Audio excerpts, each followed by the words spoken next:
Leo, hi! Welcome to Mr. Queen PH. At ito ang inyong monthly reading for March 2025. If you're interested in private readings, meron tayong link sa description at sa pinned comment. Paki-check nyo na lang information kung paano mag-book for a private reading. And please subscribe to our channel to show your support. Like, share this video at comment na rin kayo kung kayo ay naka-resonate. Okay, let's see Leo. Monthly reading for March. Okay, so you have the first house, which is about yourself, yung iyong individuality. You have a Venus in Cancer. Oh, practicing self-love, self-care for you, Leo, ngayong March. Pagtutuunan nyo ng pansin yung sarili nyo ngayon. Maaring nung mga nakaraan, ibang tao yung inaasikaso mo, ibang bagay yung inaasikaso mo. Ngayong March, you will focus on improving yourself. Venus is the planet of love, luxury, money. So, maaring you will be spending money sa sarili mo because you want to take care of yourself, you want to nurture yourself. Gusto mong maibigay yung needs mo para sa sarili mo. And I also see you investing in yourself, no? Maraming way para mag-invest tayo para sa sarili natin. Pwedeng physically, no? Yung mga enhancement, 'di ba? The more na nagiging comfortable tayo sa sarili natin, nagiging confident tayo. And yun yung investment para sa iba sa inyo. Yung iba naman, you might be investing on your intellectual needs, no? Pwedeng you are going to learn something, learn a new skill or knowledge na magi-improve ng iyong kaisipan. So, more on focus. Focus kayo more sa sarili ninyo. Okay, so you have this is Inquas. So, this is your inner growth. This is also sexuality. I think mas kinikilala mo yung sarili mo or mas kikilalanin mo yung sarili mo ngayong March. For some of you, this can be your true identity. Na alam mo kung sino ka, alam mo kung how you are going to present yourself to the world. Okay? You are embracing yourself for who you really are, regardless kung ano yung iyong choice of living. Okay? You also have this is Turisas. So you might need to protect yourself, protect your energies, kasi hindi lahat ng tao ay gusto ka, no?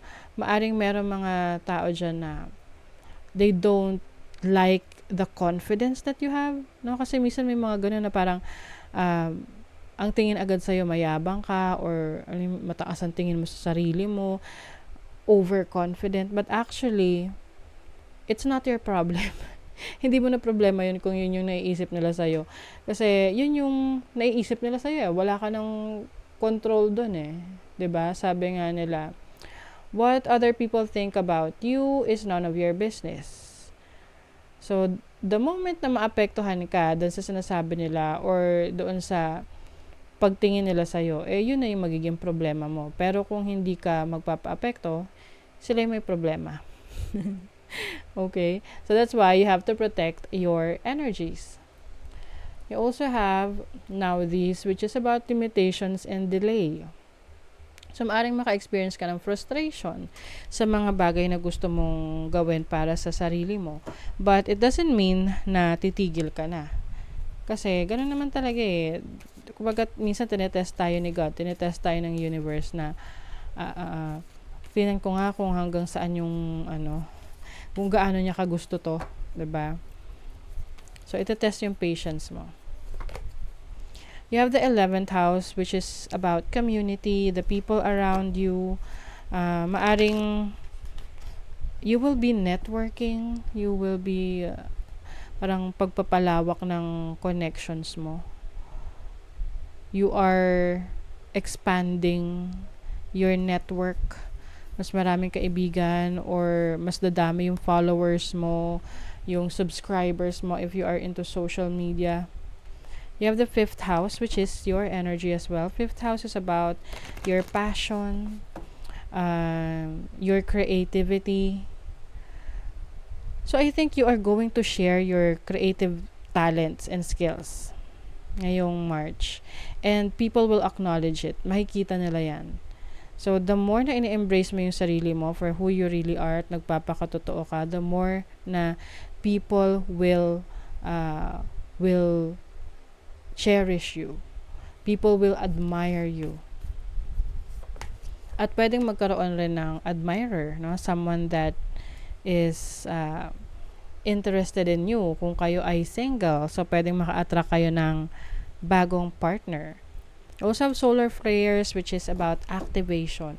So I think March for you is a very busy month. You are going to do a lot of things. Maaring, kumbaga, ikaw yung driver. You are the driver. Hindi ka lang passenger na naghihintay kung saan kayo makarating, but you are in control. Okay? Your overall energy is the Three of Cups. So, very festive yung energy ninyo, Leo. Like what I mentioned kanina, nagpapalawa ka ng network. Maaring may mga friends na makikilala ka, or you will be celebrating your success with other people. Your challenge is the Three of Pentacles. So, as a challenge, pwedeng pagdating sa pagbabalance ng time, ng energy mo sa trabaho mo or iba pang mga bagay na importante sa'yo. This can be challenging kasi nga since magiging busy ka, maaring meron kang ma-miss out na isang importanteng responsibility. Okay? So, pay attention rin sa iyong schedule, i-manage mo yung iyong oras ng maayos para wala kang ma-miss out. And then your opportunity is the Six of Swords. You are moving on, moving to a new direction. You have the opportunity to move past the hurdles or the problems. So, maaring nagkaroon ng challenging situation sa'yo in the past, at ngayong March, part ng pag-move on mo is yung pag-aalaga mo sa sarili mo. Yung pag-aasikaso mo na ngayon sa sarili mo. Your focus is the Ten of Cups, which is your happiness. Focus mo kung saan ka masaya. Focus mo yung family mo. Focus mo yung mga taong nagmamahal sa'yo who celebrates you. And then your blessing is the Tower. Oh, as a blessing, dito ay maaring merong unexpected blessing for you na this can be a blessing in disguise. Okay? So, pay attention sa mga magaganap sa'yo ngayong March. Kasi sa una, pwedeng ang ipipresenta sa'yo ay challenge na, this is a challenging situation. Pero, actually, kapag na-overcome mo yun, marirealize mo na, kaya pala kailangan kong pagdaanan yun. Kasi yun lang yung way para maipakita sa'yo at maibigay sa'yo yung blessing. You get my point? Example niyan, lagi kong ginagawang example to kasi napaka-inspiring niya. Tapos literal yun yung ibig sabihin nun. Yung nung pandemic, merong mag-asawa na nawala ng trabaho. As in, pareho sila natanggal sa trabaho. So, imaginein mo na lang, parang gumuho yung mundo nila, 'di ba? Kasi wala saan sila kukuha ng income nila, no? May family pa sila, may mga anak sila. So, minsan, nangyayari sa atin na ganyan. May tinatanggal si God sa atin. Tapos, yun, kaya niya tinatanggal yun. Kasi, alam niya na yun yung magiging dahilan para lumabas tayo sa comfort zone natin. At mag-explore. So, that's what I'm seeing for you. You are going to explore. I-explore mo pa yung kakayanan mo. That's why you are focused on yourself. Na magli-lead sa'yo sa success, sa destiny mo. At yun nga pala, kinukwento ko. Ayun, so nawalan sila ng trabaho. At doon na sila nakaisip ng mga ideas kung paano kumita ng pera. Nagnegosyo sila. So in short, yung negosyo nila naging successful. So 'di ba, magiging maiisip ba nila na magnegosyo kung hindi sila pareho na wala ng trabaho, 'di ba? So, sabi rito, dealings or relationship with a woman with blonde, gray, or white hair. So maaring meron importanteng dealings with a woman sa inyo, pwedeng nanay nyo, or someone na foreigner. Family matters, diba? So, maaring meron rin kayong aayusin na family issue. Successfully overcoming a problem, not to worry, Leo. Anumang challenge yan, ma-overcome ninyo. Someone will gossip about all your secrets. Mag-ingat sa mga taong pagsasabihan ng mga sikreto nyo.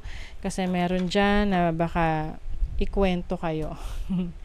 Diba? So, mag-ingat sa mga pagkakatiwalaan. So, that is your reading, Leo. Thank you so much. See you again.